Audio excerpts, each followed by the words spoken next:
Thank you, and good afternoon, everyone. I'm so glad to be here, and good to have you come listen to my short case study. And I'll just be showing a few recent projects and some past projects. Uh, I'd last minute removed the title for this because it was too esoteric, and I just wanted it to be simple. So this is me. I have a background in architecture, but I work as a visual designer and art director at at Balloons. And through the course of this talk, I hope to answer a question I get asked a lot as to how do you do this? How do you work as an architect? And how do you work as a production designer? And do brand design all at the same time? So I will just use a few case studies and some unspoken principles that guide my work across these two parallels. So, some background. I had my most pleasurable moments, at least that I can remember, growing up in my dad's workshop and seeing how things were made from like material to finished product. And I was always fiddling with things, and I developed a lot of technical skills unknowingly. And at the time when I was going to get into uni, I wanted to study industrial design, but architecture was the closest thing to that. So I studied architecture. While doing architecture, I found graphic design because I needed to make my jury presentation look really good. And I started work as a graphic designer part-time while in school, and was working with AWCA, that's the agency.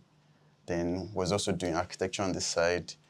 I also got the opportunity to work as a product designer for Afro Minima for a bit, then joined Rise, then joined the studio.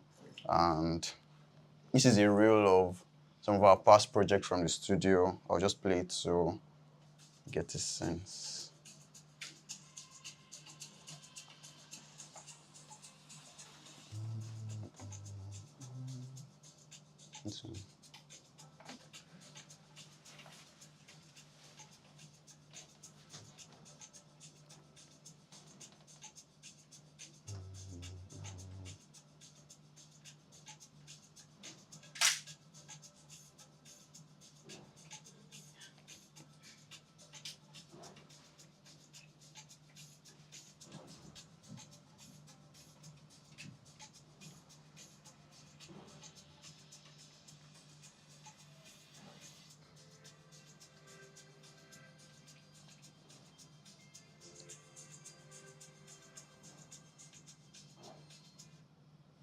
Yeah, so that's a quick short reel. Thank you. And you might be wondering how there's so much range in like from brand identity to film project. So I hope I'll be able to use these case studies I'll be presenting shortly to illustrate this point. So firstly is people over pixels and props. What this essentially means is for every project I get to work on, the ultimate goal would be to prioritize the users or the audience of the brief. So if it were a film project, I would just consider how the audience would receive it or how people watch and receive it. And if it was brand identity, beyond the brand or the company, it is how the users would interact with the choice of colors or choice of typography. And first case study would be this. So we got this brief a while back, and the client wanted to build a community around football. And this was our reaction, initial reaction. And it was not excitement, it was immense shock because at the time nobody in the studio liked football or followed football. So it was evident we needed to do a lot of research and leverage the elements that we knew existed around football in Nigeria and in Lagos to build on what we were going to do. And we landed our concept statement, we shared with the clients, and they really liked our road lead here and decided to do explorations that looked like this. And putting all our explorations together, we landed what would determine the final look of the logo.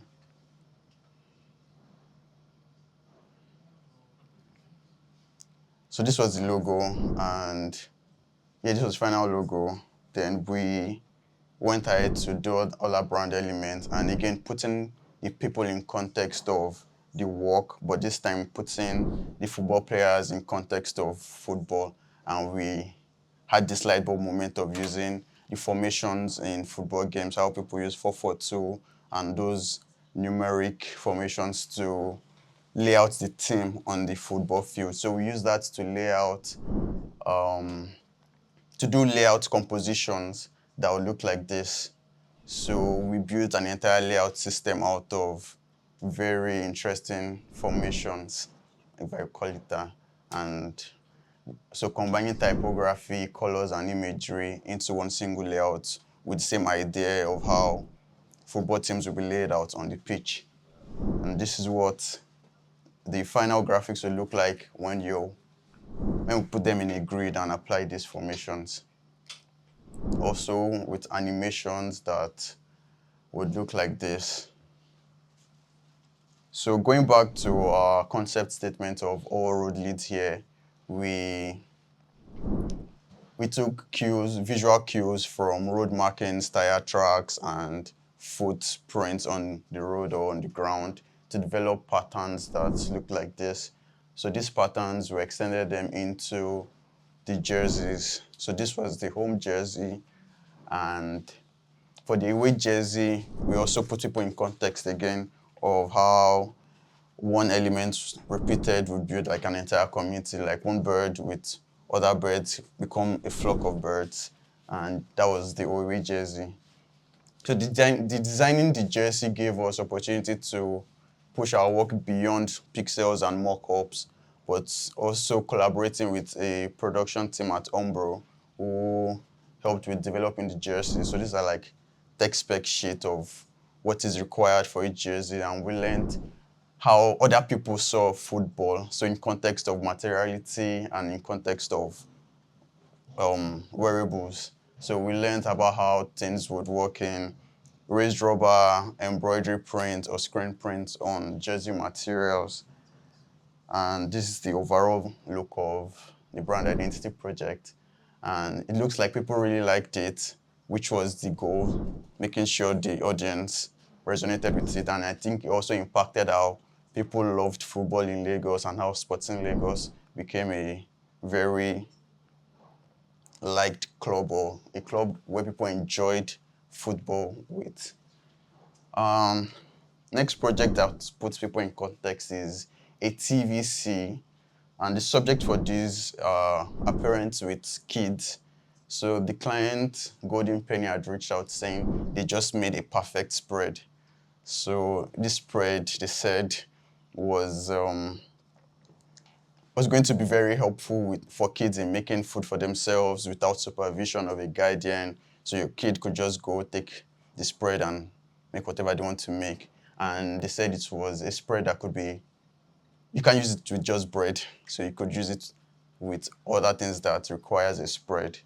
And we started to do art direction for it and styling as well. So selecting visual cues for what the scenes would look like in a TVC and elements that would be on set. Then also the styling. So I think there was about 50 list of things that we had to put together to make sure we had an exhaustive list of what a spread would be used for. Then hired a food stylist to make sure they looked good and they were edible.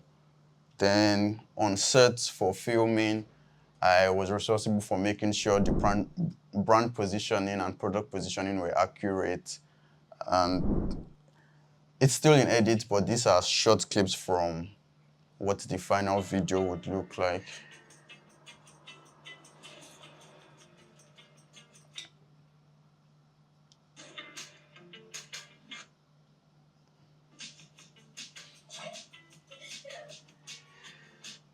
So a spread that would allow kids make food for themselves. The story for this TVC, if I remember correctly, the parents they had made a date where the kids were going to make breakfast, but they slept in, and by the time they got up and had to rush into the living room, the kids were already done and they had made a ton of things with the spread, which is why you see kids in the kitchen playing with food and also making the spread themselves.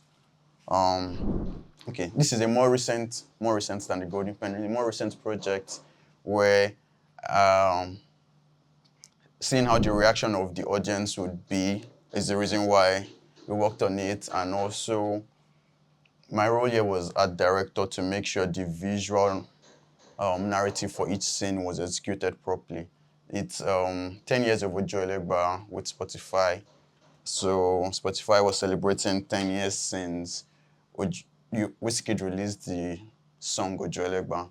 And I'll just play it. Daddy, why do you always like singing Ojo Elegba? So, when you were born, Wizkid's favorite song.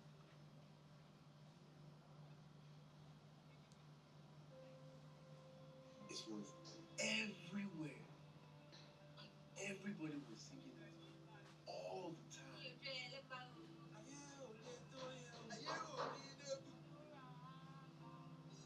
Then Skepta was involved. Skepta?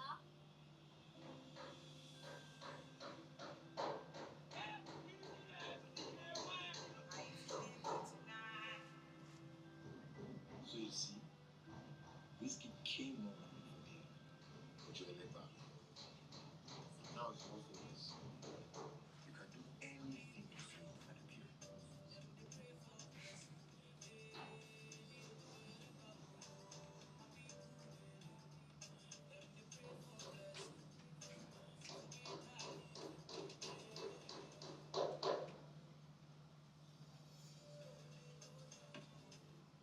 Yeah, so that's 10 years of Ojo Elegba. And I think it's been a good campaign. It's launched earlier this month. And I'm sure people that are part of the Wizkid FC are very excited that, oh, it's been 10 years, Ojo Elegba, and they would like to relive the moments where they first heard the music. And just second unspoken principle that allows me to work across multiple fields in design is dissolving dilemmas. And what that essentially means is, as a designer, there is, quote and unquote, you have to be solving a problem.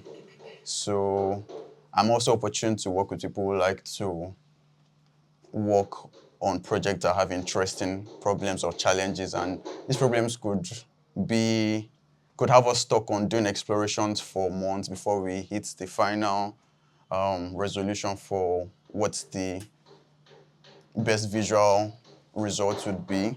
And a case study to explain this is that's the former Grey logo. And the challenge with this was Grey was scaling internationally, and where they were moving to, I don't remember very accurately, but I think there was a company that had very similar, almost the same logo, or just the same logo, but Grey was moving there and they couldn't get incorporated. So they were high stake risk of either getting misidentified or getting sued because a company is already trademarked and you can't have the same visual. So our task was to come up with something that would save face and make sure nobody gets sued for trademark infringement or things like that.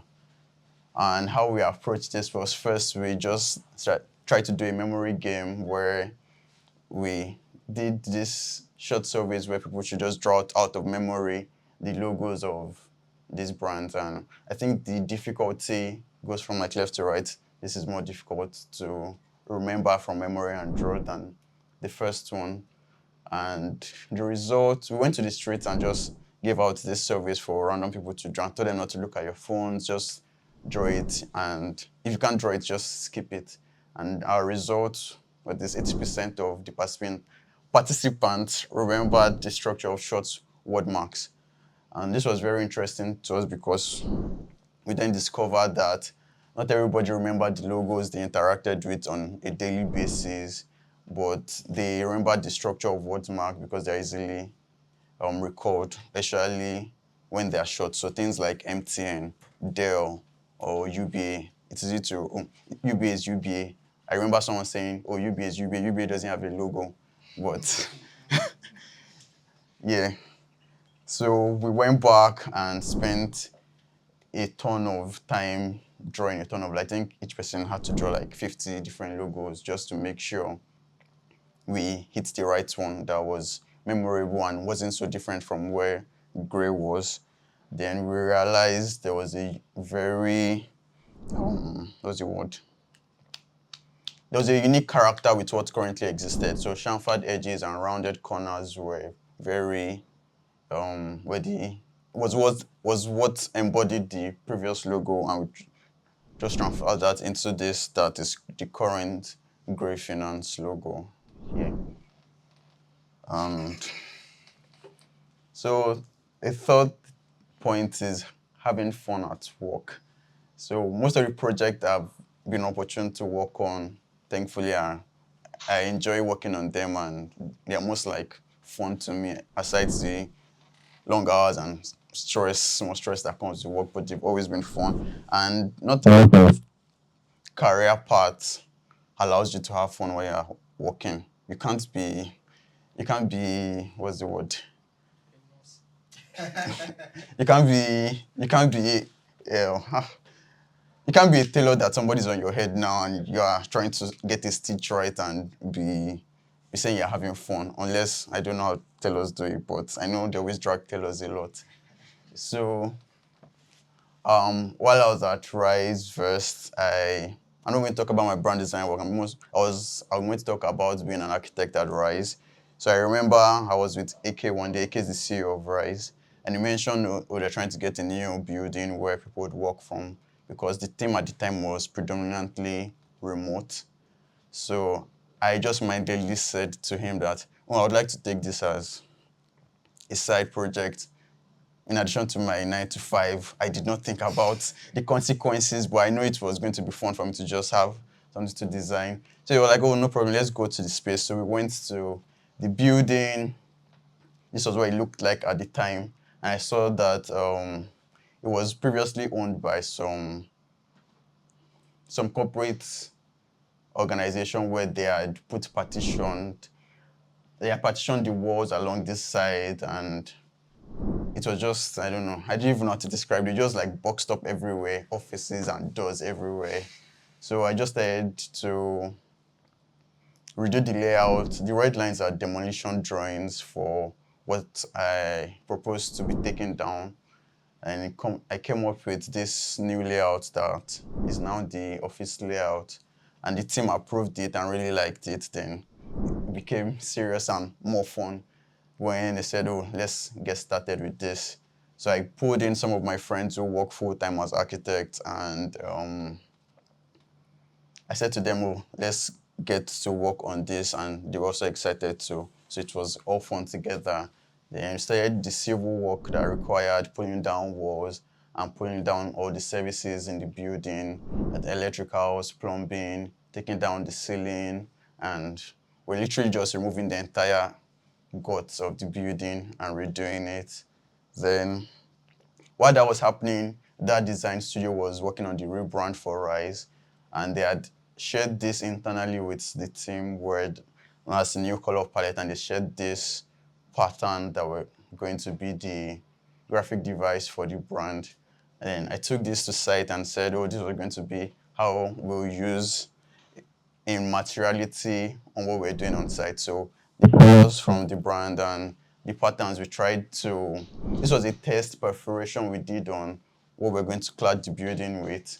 And it looked really cool. I'm like, oh, we're going to go ahead with this. So this was what the final finished work of the office looks like. So brand colors and open areas and transparent, rather than block walls and solid demarcations, we have more glass around. And yeah, reception area. This is what it looks like during the day, and this is what it looks like at night. And the interesting thing about the perforation is they're very modular, and it helps to conceal all the exterior units of the cooling system of ACs. So you don't see any ACs outside on the building, and I think that's very clean look. And also, the perimeter lighting of the building were inside this cladding. Yeah, door to dazzling. It's another unspoken principle that affords able to work on a range of projects. So we consider how we're able to make a project go from meh to yeah, or from to exciting. So case study for this is Cassava. So Cassava is an insurance company, and Cassava wanted to make insurance look cool to Nigerians, and because they were doing insurance with tech, they also didn't want to look like every other tech company. And because people already had the notion of insurance and bad situations, or insurance and their situations, Cassava needed um, to look good and to look enjoyable. And I think cost statement was making insurance enjoyable, if I remember correctly. So we put this in tandem with popular tech companies and consumer brands. So you see Google and Bamboo and Uber with their straight up sans serif, and things like Chobani and Kellogg's having very expressive, almost script and sans serif typefaces. So we took these cues and applied it to drawing a bunch of wordmark for cassava till we landed at the one we finally used for the logo. And we continued to explore how cassava could look more enjoyable and more like a consumer necessary um, necessary product, like a consumer product than just a tech company that was offering insurance. I applied it in typeface um, that had a serif and wasn't sans serif as a regular tech brand would have, and did some layouts with it, and this was what social media assets look like, and this is what the overall brand identity looks like. So photography that was very expressive, and colors that are very vibrant and rich, and typeface that was not a regular sans serif. So next, unspoken principle that helps working across a range of design field is holistic implementation. And what this essentially means is having a range of skill sets that can be applied to a project or two. So case study I'm going to use for this is the Nine Mobile project. So there were, I think, two TVCs Nine Mobile wanted to do, and what was required of us was art direction and set design.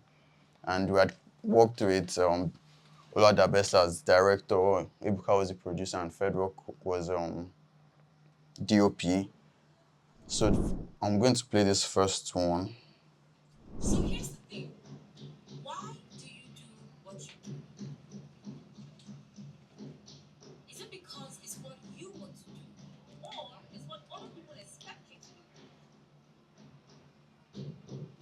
The most important thing is to take a step every day in the direction of where you want to be. It means you're not where you want to be, but you're on the way there. That's what being bold means to me. Take your own bold steps behind the back. Dial *301# to choose a data plan that works for you.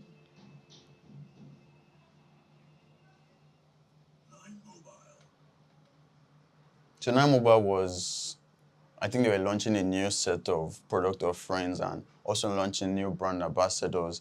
And one of the brand ambassadors was Benson, formerly called Buju. And we had to do a ton of graphic design for this, as you had seen in that video. So creating a title for the show and nighttime charts, also making it and fabricating it into a signage that would have been on set, and building the actual set platform itself, then creating an iconography set for wayfinding that was very on brand and that would be used in the scenes. And we also had to do like styling and set design for here, because the tile was just very plain and white, but it would have looked very bland and probably looked like a pharmacy or a hospital if it were on screen just like that. The second one, so Benson was supposed to be in a recording studio with a few members of his team, and they were discussing how to, I think, publish a content or a new music. And sound engineer had some issue with internet. Then he did like hotspots from his Nine Mobile SIM, and Nine Mobile came to save the day, and his music is out. So there is a video where we're going on Recce to see what we're going to do with the space available.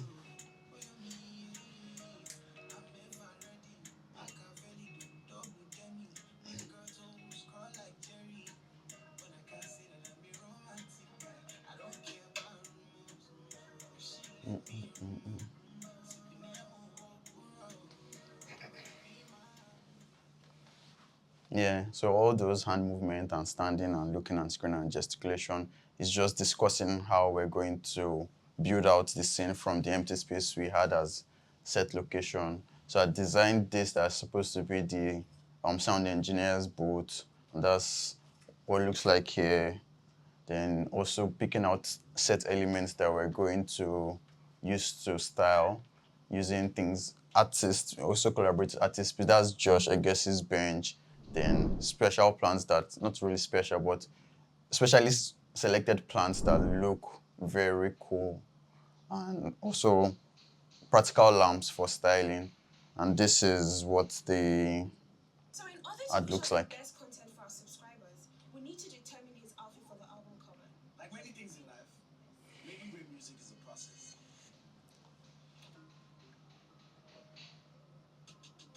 And a key part of that is the right data, and the data that helps you understand what needs to be done and how to do it, and what sound will connect with listeners. Yo, bring it up, bring it up. I know I'm ready.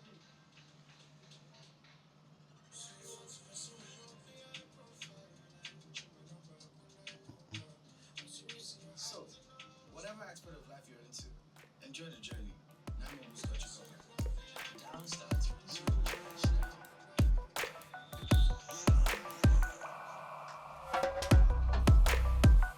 Yeah. Thank you for listening.